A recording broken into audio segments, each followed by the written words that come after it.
The Legend of Genghis Khan, Conqueror of Empires. Chapter 1. The Rise of a Nomadic Warrior. In the vast steppes of Mongolia, where the land was as harsh as its people, a child was born in 1162 who would change the course of history. Named Temujin after a defeated Tatar chieftain, this boy's early life was marked by struggle and survival. His father, Yassa, was a tribal leader who was poisoned by a rival tribe, leaving young Temujin to fend for himself. Abandoned by his clan and forced into poverty, Temujin learned the art of survival in the unforgiving wilderness. His early life was a series of hardships, but it was these trials that forged his iron will. Temujin gathered a small group of followers, including his blood brother Jamuka, and began his rise to power. Through a combination of cunning, charisma, and relentless determination, he began to unite the fragmented Mongol tribes. His vision was clear: to unite the Mongols into a single, unstoppable force. Chapter 2. The Birth of Genghis Khan. In 1206, after years of battles and alliances, Temujin achieved the impossible. The Mongol tribes, once divided by blood feuds and rivalries, were united under his leadership. At a grand assembly of tribes, Temujin was proclaimed Genghis Khan, meaning universal ruler. This marked the beginning of his journey as the leader of one of the most feared and respected empires in history. Genghis Khan's rule was marked by his innovative military strategies and unparalleled brutality. He understood that the key to victory lay in speed, surprise, and psychological warfare. His army, composed of highly skilled horsemen, could move faster and strike harder than any other force in the world. They used fear as a weapon, often massacring entire cities to send a message to others who might resist. Chapter 3. The Conquest of the World. With his empire solidified in Mongolia, Genghis Khan turned his attention to the world beyond. His first major campaign was against the Jin dynasty in northern China. The Jin had long oppressed the Mongols, and Genghis saw their defeat as both a personal and national victory. The Mongols besieged city after city, using innovative siege tactics and instilling terror in their enemies. By 1215, the Jin capital of Zhongdu, modern-day Beijing, fell, marking a significant victory for Genghis Khan. But Genghis Khan's ambitions didn't stop there. He turned westward, towards the vast and wealthy lands of Central Asia. His campaigns against the Khwarezmian Empire are legendary for their brutality.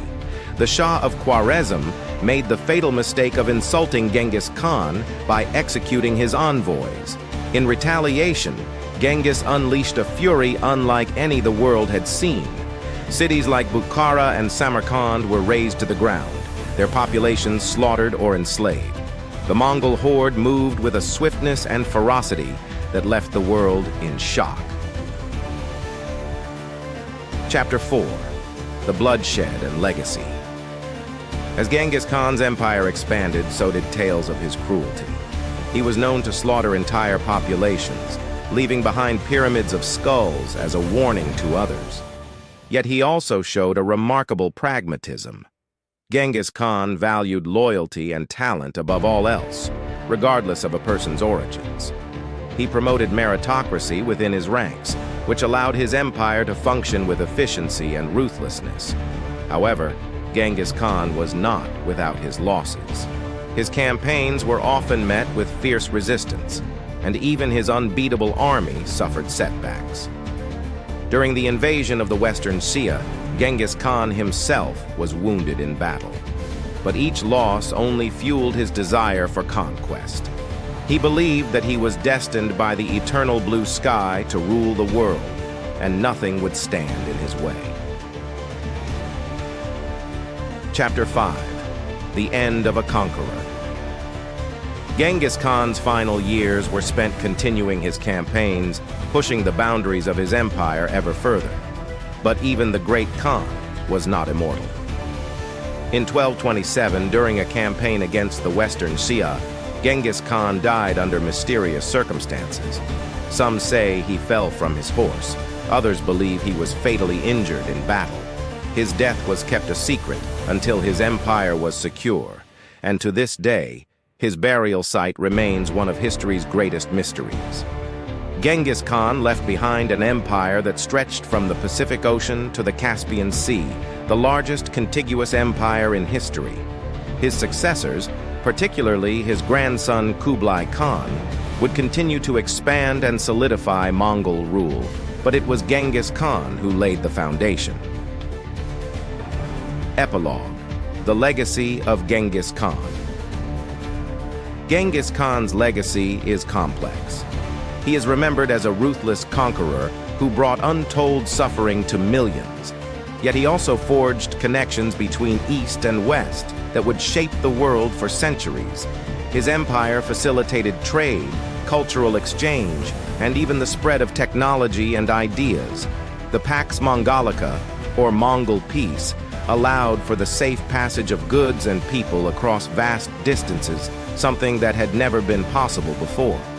Today, Genghis Khan is a symbol of Mongolian pride, a testament to what a single determined individual can achieve. His story is one of survival, ambition, and the relentless pursuit of power. Though his methods were brutal, his impact on history is undeniable. Genghis Khan was not just a conqueror, he was a force of nature, reshaping the world in his image.